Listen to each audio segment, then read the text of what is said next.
Hello बच्चों, I hope आप लोगों ने वैलेंस बॉन्ड थ्योरी तक पढ़ लिया होगा और ट्रिक्स को एंजॉय किया होगा, राइट। अब बेटा हम लोगों को पढ़ना था वैलेंस बॉन्ड थ्योरी से more advance theory, that is crystal field theory, right. तो आओ बेटा देखते हैं क्रिस्टल फील्ड थ्योरी। इसे बच्चों शॉर्ट में CFT भी कहते हैं। वैसे आपने मुझसे जब वैलेंस बॉन्ड थ्योरी पढ़ा है ना, तो क्रिस्टल फील्ड थ्योरी आप पढ़िए चाहे ना पढ़िए, मतलब आप क्रिस्टल फील्ड थ्योरी से जिस सवाल को कर सकते हैं उसको वैलेंस बॉन्ड थ्योरी से भी कर सकते हैं। मैं कहना ये चाहता हूं, पढ़ना तो पड़ेगा आपको। तो क्रिस्टल फील्ड थ्योरी के बारे में सबसे पहले मैं बताना चाहूंगा by Bethe and Van Vleck. बच्चों क्रिस्टल फील्ड थ्योरी के बारे में बताया था बेथ और वॉन ब्लैक में। अभी थ्योरेटिकल पॉइंट से लिखते रहिए साथ में। नेक्स्ट पॉइंट, दे assume purely electrostatic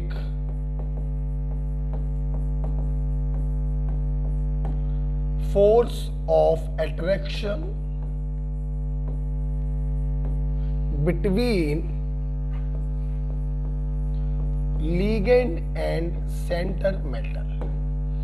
ये जो बड़ा क्रिस्टल फील्ड थ्योरी है ना, ये कहती है कि पॉजिटिवली चार्ज मेटल और निगेटिवली चार्ज लिगेंड के बीच में इलेक्ट्रोस्टैटिक फोर्स ऑफ अट्रैक्शन लगता है, मतलब आयनिक बॉन्ड बनता है। कोई ऑर्बिटलों की ओवरलैपिंग नहीं होती, कोई कोऑर्डिनेट बॉन्ड नहीं बनता। ये एज्यूम किया क्रिस्टल फील्ड थ्योरी ने। जबकि वैलेंस बॉन्ड थ्योरी ने क्या कहा था कि लिगेंड के फुल फील्ड ऑर्बिटल मेटल के वैकेंट ऑर्बिटल से ओवरलैप करते हैं और कोऑर्डिनेट बॉन्ड बनाते हैं। जबकि क्रिस्टल फील्ड थ्योरी कह रही है ऐसा कुछ भी नहीं है, लिगेंड और मेटल के बीच में सिर्फ इलेक्ट्रोस्टैटिक फोर्स ऑफ अट्रैक्शन लगता है, राइट बेटा। Next point, when ligand approaches center metal, its electron causes repulsion in d electron of metal, leading splitting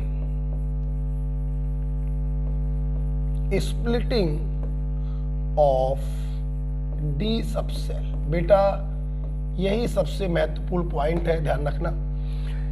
Beth और वॉन ब्लैक ने दूसरी बात क्या बताई, भाई बच्चों लिगेंड के पास इलेक्ट्रॉन तो होते ही है, लोन पेयर, जिससे वो सेंटर मेटल को डोनेट करता है। और आपने वैलेंस बॉन्ड थ्योरी में देखा था कि मेटल के D सबसेल में भी इलेक्ट्रॉन होते हैं, D6, D4, D5, D3। तो जब लिगेंड मेटल को अप्रोच करता है फोर्स ऑफ अट्रैक्शन के कारण, तो मेटल के अंदर जो D इलेक्ट्रॉन है और लिगेंड के पास जो लोन पेयर है उनमें रिपल्सन लगता है, जिसके कारण ये जो D सबसेल होती है जो 5 ऑर्बिटलों से मिलकर बनती है, ये 2 भागों में टूट जाती है। कितने भागों में बेटा? 2 भागों में। ये आपने मेरे साथ लिख लिया है, तो इसको कोई समय तो देना नहीं है आपको, इस पॉइंट को ध्यान समझिएगा, यही सबसे इंपॉर्टेंट पॉइंट है, इसी को समझना है थोड़ा सा। जैसे जैसे मेरी बात समझ, ये 1 2 3 4 और 5, ये फ्री मेटल आयन था। तो ये पांचों के पांचों जो D ऑर्बिटल थे, इन पांचों का एनर्जी सेम था। बेटे कौन कौन से 5 हैं? DXY, DYZ, DXZ, DZ² और DX² माइनस Y²। पांचों का एनर्जी बच्चों सेम है। DXY, DYZ और DXZ इनमें बेटा 4 लोब्स होते हैं और ये जो लोब्स होते हैं ये एक्सिस के बीच में छुपे होते हैं, एक्स वाई में छुपे हुए हैं, तो डी एक्स वाई,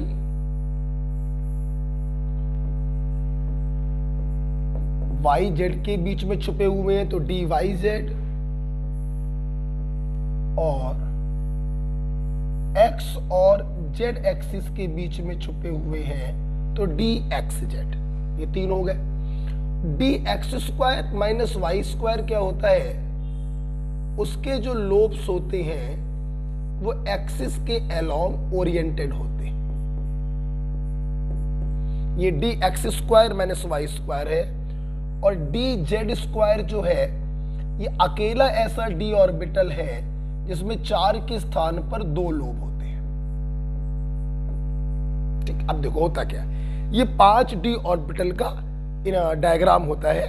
इन तीनों का ओरिएंटेशन एक जैसा है बिटवीन द एक्सिस, और इन दोनों का ओरिएंटेशन एक जैसा है अलोंग द एक्सिस। इसीलिए बच्चों इन तीनों को हम लोग नॉन एक्सियल डी ऑर्बिटल भी कहते हैं, और इन दोनों को हम लोग एक्सियल डी ऑर्बिटल भी कहते हैं। अब सुनना, जब तक मेटल फ्री होता है तब तक इन पांचों का एनर्जी सेम होता है। अब क्या हुआ, ligand approaches, S ligand approaches, it causes repulsion in D electron. तो जब रिपल्सन होता है तो क्या होता है बेटा, इन तीनों का ओरिएंटेशन एक जैसा है, ये तीनों एक जैसा रिपल्सन फील करते हैं, और इन दोनों का ओरिएंटेशन एक जैसा है, ये दोनों एक जैसा रिपल्सन फील करते हैं। तो ये जो डी ऑर्बिटल है ये इस प्रकार से बीच से टूट जाता है 2 सेटों में, 3 ऑर्बिटलों का एक सेट बन जाता है और दूसरा सेट बन जाता है 2 ऑर्बिटलों का। 3 ऑर्बिटलों के सेट को हम T2G कहते हैं और 2 ऑर्बिटलों के सेट को हम EG कहते हैं। आपसे कोई पूछे कि 3 ऑर्बिटलों के सेट में कौन कौन से डी होते हैं, तो नॉन एक्सियल वाले डी होते हैं T2G में, क्योंकि इनका ओरिएंटेशन एक जैसा है। और इसमें कौन कौन से होते हैं, एक्सियल वाले होते हैं EG में, क्योंकि इन दोनों का ओरिएंटेशन एक जैसा होता है। तो दिस इज एक्चुअली हम लोग जिसे कहते हैं क्रिस्टल फील्ड थ्योरी। जब कोई लिगेंड किसी मेटल को अप्रोच करता है तो लिगेंड के इलेक्ट्रॉन मेटल के डी ऑर्बिटल में रखे इलेक्ट्रॉनों में रिपल्सन लगाते हैं। नॉन एक्सियल में सेम रिपल्सन लगता है, वो तीनों एक साथ जाएंगे, और एक्सियल में आपस में सेम लगता है, ये दोनों एक साथ जाएंगे। लेकिन नॉन एक्सियल और एक्सियल में रिपल्सन डिफरेंट लगता है, तो ये दोनों अलग अलग हो जाते हैं। इस प्रकार से आप वीडियो को पॉज करके इसको लिख लें, मैं थोड़ा समय भी दे रहा हूं। This is crystal field theory. Metal और लिगेंड के बीच में कोई बॉन्ड सॉन्ड नहीं बनते, बल्कि इलेक्ट्रोस्टैटिक फोर्स ऑफ अट्रैक्शन लगता है। जब लिगेंड मेटल को अप्रोच करता है तो लिगेंड के इलेक्ट्रॉन मेटल के डी इलेक्ट्रॉनों में रिपल्सन लगाते हैं, जिससे ये 5 डी ऑर्बिटल 2 सेट में टूट जाते हैं। 3 ऑर्बिटलों के सेट को T2G और 2 ऑर्बिटलों के सेट को EG कहते हैं। ऑक्टाहेड्रल है तो T2G कहोगे, और टेट्राहेड्रल है तो T2 कह देना बस। ऑक्टाहेड्रल है तो EG कहोगे, और टेट्राहेड्रल है तो E कह देना, G हटा देते हैं बस। ठीक है, अब देख, अब सवाल बच्चों ये उठ रहा है कि जब रिपल्सन T2G में भी लग रहा और EG में भी लग रहा, तो रिपल्सन के कारण एनर्जी हमेशा बढ़ती है। तो सवाल ये है कि T2G की एनर्जी ज्यादा होगी या EG की एनर्जी ज्यादा होगी। ये डिपेंड करता है आप कौन सा कॉम्प्लेक्स पढ़ रहे हैं। जैसे मान लीजिए हम लोग पहले डील करते हैं ऑक्टाहेड्रल कॉम्प्लेक्स को, राइट। सुनना बेटा, ऑक्टाहेड्रल कॉम्प्लेक्स को डील करते हैं। ये हटाना चाहूंगा बेटा, आप लिख लीजिएगा पॉज करके। सबसे पहले हम लोग पढ़ेंगे ऑक्टाहेड्रल कॉम्प्लेक्स। देखिए ऑक्टाहेड्रल क्या होता है बच्चों? ऑक्टाहेड्रल होता है स्क्वायर पिरामिडल। क्या होता है बेटा? Square pyramidal. सब ध्यान से देखें जरा,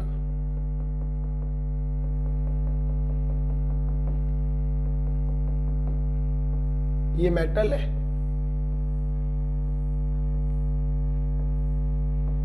बच्चों यही तो ऑक्टाहेड्रल।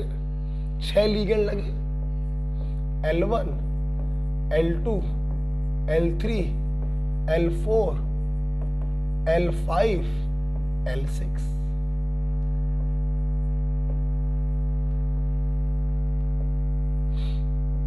और अगर हम ध्यान से देखें तो लीगेंड जहां पे लगे हैं, अगर इस एक्सिस को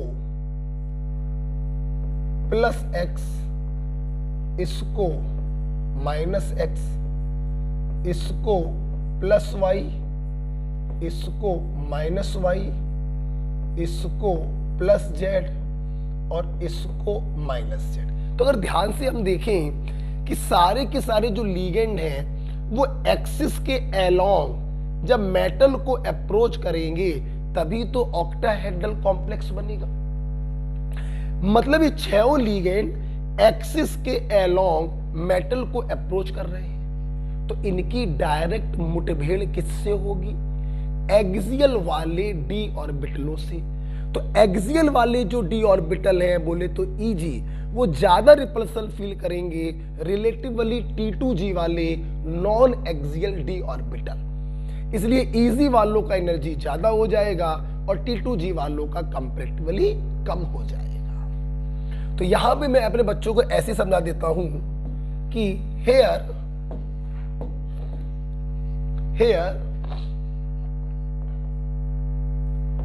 all ligand approaches center metal along the axis, hence along the axis, hence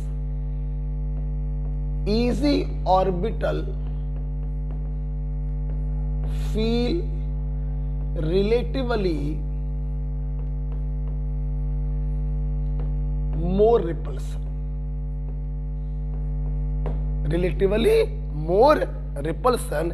इसलिए देखिए चलो बेटा, ये जो आपके 5 डी ऑर्बिटल थे फ्री स्टेट में,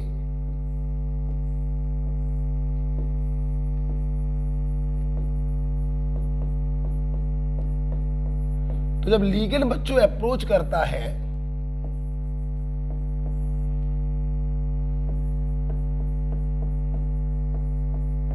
तो ये 2 सेटों में टूट गए। 2 ऑर्बिटलों का सेट Easy जिसमें रिपल्सन ज्यादा लगेगा और 3 ऑर्बिटलों का सेट T2G जिसमें रिपल्सन कम लगेगा। अगर इन दोनों का एवरेज एनर्जी हम ये मान लें, एवरेज एनर्जी जिसे हम लोग बारी सेंटर पढ़ते हैं, तो हम ये कहेंगे कि Eg में रिपल्सन ज्यादा लग रहा है तो उसकी एनर्जी एवरेज एनर्जी से ज्यादा होगी, और T2G में रिपल्सन कम लग रहा है तो उसकी एनर्जी एवरेज एनर्जी से कम होगी। आप जानते बेटा, प्रत्येक इलेक्ट्रॉन जो Eg में इंटर करता है वो कॉम्प्लेक्स की एनर्जी को बढ़ा देता है बाई 0.6 डेल्टा नॉट, और प्रत्येक इलेक्ट्रॉन जो T2G में इंटर करता है वो कॉम्प्लेक्स की एनर्जी को घटा देता है बाई 0.4 डेल्टा नॉट। यहां पर बच्चों डेल्टा नॉट होता है T2G और Eg के बीच का एनर्जी डिफरेंस, जिसे हम लोग कहते हैं crystal field splitting energy.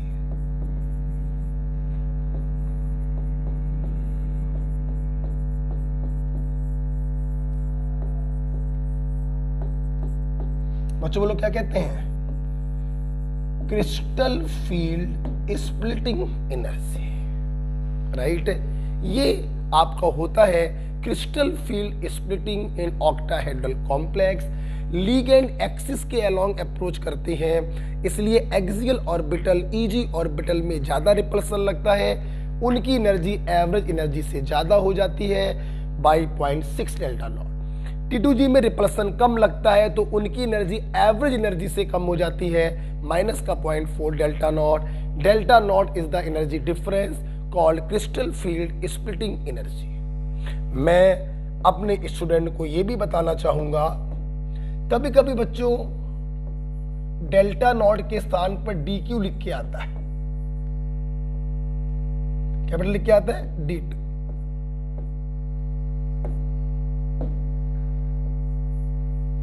One delta not equal to 10 DQ। इसलिए बेटा आप लोग चाहे तो 0.6 डेल्टा नॉट की जगह 6 DQ लिख सकते हैं और माइनस का 0.4 डेल्टा नॉट की जगह माइनस का 4 DQ लिख सकते हैं। This is called crystal field splitting in octahedral complex.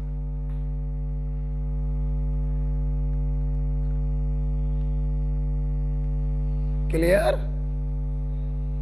इसको आप वीडियो पॉज करके लिखेंगे।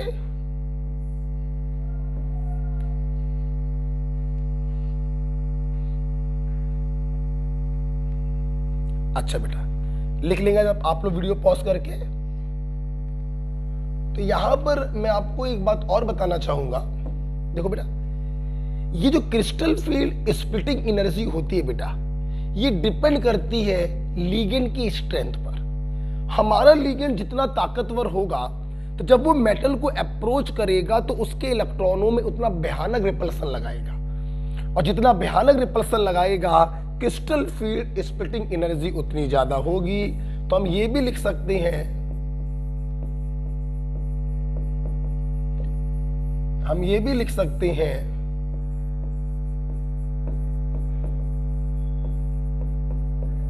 क्रिस्टल फील्ड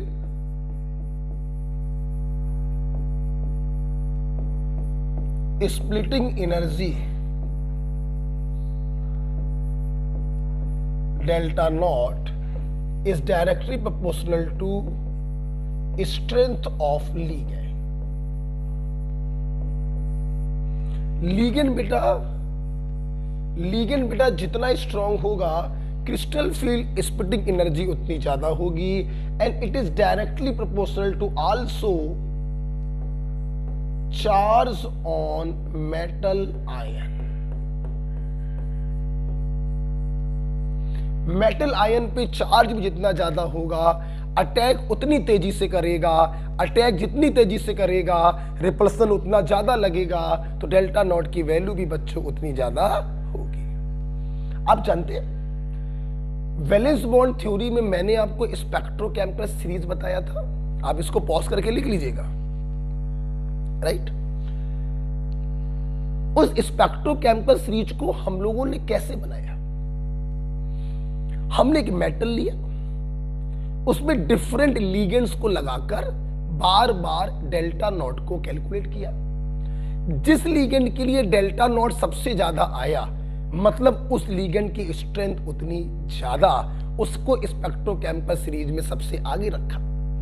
और जिस लिगेंड के लिए डेल्टा नॉट की वैल्यू सबसे कम आई, मतलब उसकी स्ट्रेंथ सबसे कम, उसे स्पेक्ट्रोकेमिकल सीरीज में सबसे पीछे रखा। कहने का मतलब डेल्टा नॉट की मैक्सिमम वैल्यू होगी for CO and minimum value होगी फॉर आयोडाइड। यस, हमने स्पेक्ट्रोकेमिकल सीरीज एक्चुअली में डेल्टा नॉट को देखकर ही बच्चों बनाई है। तो आइए क्यों ना एक बार फिर से रिवीजन हो जाए उसी स्पेक्ट्रोकेमिकल सीरीज का, देखेंगे।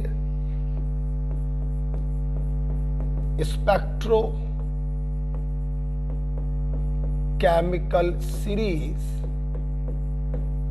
आज आपको ये समझ में आया कि स्पेक्ट्रोकेमिकल सीरीज बनी है on basis of crystal field splitting energy. सबसे आगे आपको तो याद ही होगा CO, CN, NO2, EN, ammonia, EDTA, NCS, water, oxalate, hydroxide, I, बर्बादी, सचिन, क्लास से फरार।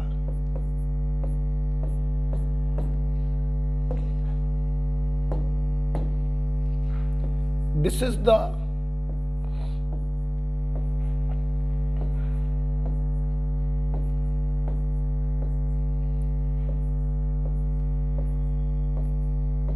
तो आप जानते हो बेटा, इसके लिए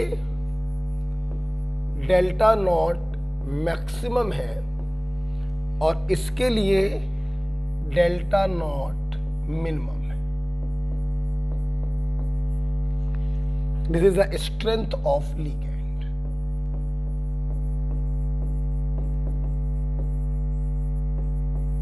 यही है बच्चों crystal field splitting energy, crystal field theory. Octahedral में हम लोग पढ़ रहे हैं, Eg का एनर्जी ज्यादा होगा, T2G का कम होगा। क्यों ऐसा होगा? क्योंकि सारे लिगेंड एक्सिस के अलोंग अप्रोच करते हैं। लिगेंड जितना स्ट्रांग होगा, रिपल्सन उतना ज्यादा लगेगा, डेल्टा नॉट की वैल्यू उतनी ज्यादा होगी। राइट? आई, बर्बादी, सचिन, क्लास से फरार। ओके बेटा, चल। जब हम लोग इतना पढ़ लेते हैं तो अब हम लोग क्रिस्टल फील्ड थ्योरी में थोड़ा आगे बढ़ना चाहेंगे और आगे बच्चों हम लोग देखेंगे। आप इसको पॉज करके लिख लीजिएगा। लिखने के बाद हमेशा थोड़ा सा सोचिएगा, फिर वीडियो को ऑन करके उसको आगे पढ़िएगा। राइट? जैसे यहां पे बच्चों अगला जो पॉइंट है that is crystal field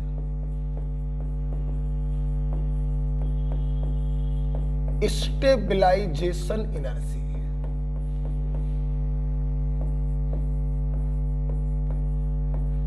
crystal field stabilisation energy CFSE। ध्यान रखना बच्चों, CFSE को क्रिस्टल फील्ड स्प्लिटिंग एनर्जी मत समझ लेना, वो डेल्टा नॉट होता है। This is crystal field stabilisation energy. सुनना बेटा, कैसे निकालते हैं? बहुत ही सिंपल है। मान लो जिस मेटल के D में X इलेक्ट्रॉन थे, अब आपको मालूम है जब लिगेंड अप्रोच करेगा तो X में से कुछ इलेक्ट्रॉन P में चले जाएंगे और X में से कुछ इलेक्ट्रॉन T2G में चले जाएंगे। Eg और T2G। भाई मेटल के जो D में इलेक्ट्रॉन होते हैं वही D तो दो भागों में कट गया, तो कुछ इलेक्ट्रॉन D के Eg में चले गए और कुछ इलेक्ट्रॉन D के T2G में चले गए। राइट? तो अगर हम बात करें क्रिस्टल फील्ड स्टेबलाइजेशन एनर्जी तो 0.6 डेल्टा नॉट इंटू Eg वाले electron minus 0.4 delta not into T2G वाले इलेक्ट्रॉन। ठीक है, this is crystal field splitting energy. और ये बहुत इंपॉर्टेंट है, आपके नीट में इस पे सवाल आया है। क्रिस्टल फील्ड स्टेबलाइजेशन एनर्जी बराबर 0.6 डेल्टा नॉट इंटू Eg वाले electron minus 0.4 delta not into T2G वाले इलेक्ट्रॉन। राइट? जब भी बच्चों में क्रिस्टल फील्ड स्टेबलाइजेशन एनर्जी पढ़ाता हूं, यहीं पर एक बहुत ही छोटा सा कॉन्सेप्ट है, mean pairing energy.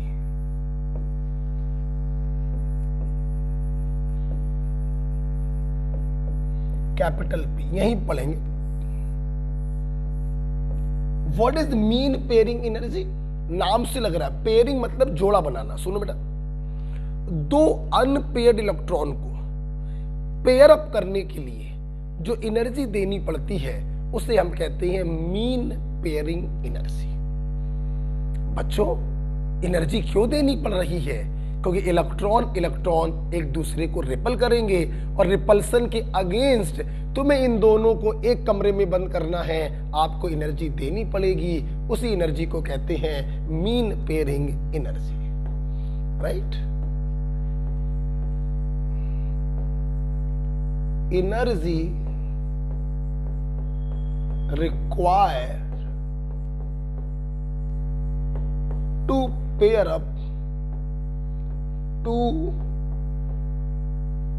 unpaired electron, right। अब फील करो, दो अनपेयर्ड है तो पेयर करने के लिए एनर्जी देनी पड़ी P। चार अनपेयर्ड है तो पेयर बनाने के लिए एनर्जी देनी पड़ी 2P। 6 अनपेयर्ड हो तो पेयर अप करने के लिए एनर्जी देनी पड़ी 3P। तो हम यही तो कहेंगे कि जितने जोड़े आप बना रहे हैं, जोड़ों की उस संख्या को मीन पेयरिंग से अगर मल्टीप्लाई कर दे तो हमें टोटल पेयरिंग एनर्जी मिल जाएगी। एक जोड़ा बनाया तो 1P, 2 जोड़े बनाए तो 2P। तो अगर m जोड़े हम बना रहे हो तो कितनी एनर्जी देनी पड़ेगी? टोटल MP, जहां पर m होगा number of pair, number of pair electron नहीं, नंबर ऑफ पेयर, जोड़ों की संख्या, राइट। इस पॉइंट को पढ़ाते समय ये क्यों पढ़ाते हैं? कभी कभी बेटा क्या होता है, एग्जामिनर आज से क्रिस्टल फील्ड स्टेबलाइजेशन एनर्जी पूछता है और उसमें मीन पेयरिंग एनर्जी को भी इंक्लूड कर देता है। तो अगर इसको इंक्लूड करोगे तो 0.6 डेल्टा नॉट इंटू ईजी में जाने वाले electron minus 0.4 delta not into T2G में जाने वाले electron plus total pairing energy, right. अगर किसी ऑप्शन में MP का इस्तेमाल किया गया है तो वो टिक करिएगा, और MP का इस्तेमाल नहीं किया गया तो वो टिक करिएगा, राइट बेटा। आइए तो इस प्रकार से आइए थोड़ा सा रिवीजन कर लेते हैं।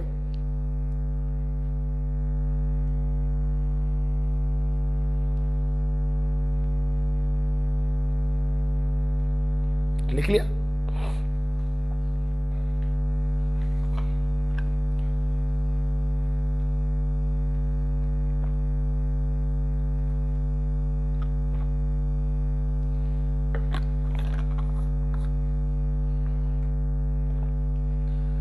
ओके, आइए सामने देखो बेटा, सिर्फ सुनेंगे। अब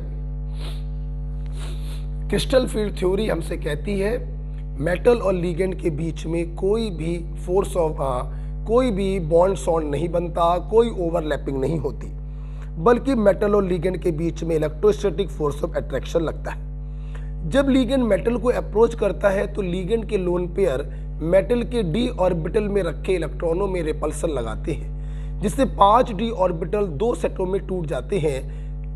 एक्सियल ऑर्बिटल का सेट Eg और नॉन एक्सियल का सेट T2G। अब T2G और Eg में किसमें रिपल्सन ज्यादा लगेगा, ये डिपेंड करता है कि आप ऑक्टाहेड्रल पढ़ रहे हैं या टेट्राहेड्रल। ऑक्टाहेड्रल में लिगेंड 6 के 6 लिगेंड एक्सिस के अलोंग अप्रोच करते हैं, एक्सियल ऑर्बिटल में ज्यादा रिपल्सन लगता है, तो Eg चला गया ऊपर, T2G चला गया नीचे। 0.6 डेल्टा नॉट माइनस का 0.4 डेल्टा नॉट, यहीं से हम लोग निकाल लेते हैं delta not crystal field splitting energy depends on strength of ligand. CO का डेल्टा नॉट सबसे ज्यादा होगा, I माइनस का डेल्टा नॉट सबसे कम होगा। बात करते हैं क्रिस्टल फील्ड स्टेबलाइजेशन एनर्जी की, तो 0.6 डेल्टा नॉट इंटू Eg में जाने वाले electron minus 0.4 delta not into T2G में जाने वाले electron plus M into P, जहां पर M का मतलब है नंबर ऑफ पेयर, राइट। जब बच्चों हम लोग ये सब पढ़ लेते हैं तो आइए अब मैं आपको इस CFT के मेन टॉपिक की तरफ लेके चल रहा हूं। सब लोग तैयार? पेन कॉपी बंद करिए और सामने देखिए, मेन टॉपिक है, मैं इसको हटा रहा हूं। अब आपने देखा कि भाई फ्री मेटल में जो डी में इलेक्ट्रॉन होते हैं वही तो Eg और T2G में जाते हैं। तो कैसे जाते हैं जरा आप देखिए बच्चों, dx configuration, right, strong ligand बोले तो लो स्पिन, स्ट्रॉन्ग लिगेंड में बच्चों आपको मालूम है पेयरिंग हो जाती है, और वीक लिगेंड बोले तो हाई स्पिन जिसमें पेयरिंग नहीं होती है। आज आपको वैलेंस बॉन्ड थ्योरी में हमने ट्रिक्स कैसे बनाई थी सबका उत्तर आपको मिलेगा, सब लोग देखते चलेंगे। आपको मालूम होगा वैलेंस बॉन्ड थ्योरी में मैंने कहा था D4 से D7 तक ऑक्टेट की बात चल रही है, D4 से D7 तक लिगेंड का फर्क पड़ता है। मतलब D1, D2, D3 चाहे स्ट्रॉन्ग लिगेंड में हो चाहे वीक लिगेंड में हो, इन पे कोई फर्क नहीं पड़ेगा। क्यों नहीं पड़ेगा मैं सब बताऊंगा, थोड़ा सा धैर्य रखिए। फर्क पड़ता है D4, D5, D6, D7, D8, D9 और D10 पर भी फर्क नहीं पड़ता। ठीक है, क्यों नहीं पड़ता सब बताऊंगा, सुनना। लिगेंड स्ट्रॉन्ग अप्रोच कर रहा हो या वीक, डी दो सेटों में टूटेगा, T2G low energy, Eg high energy, right.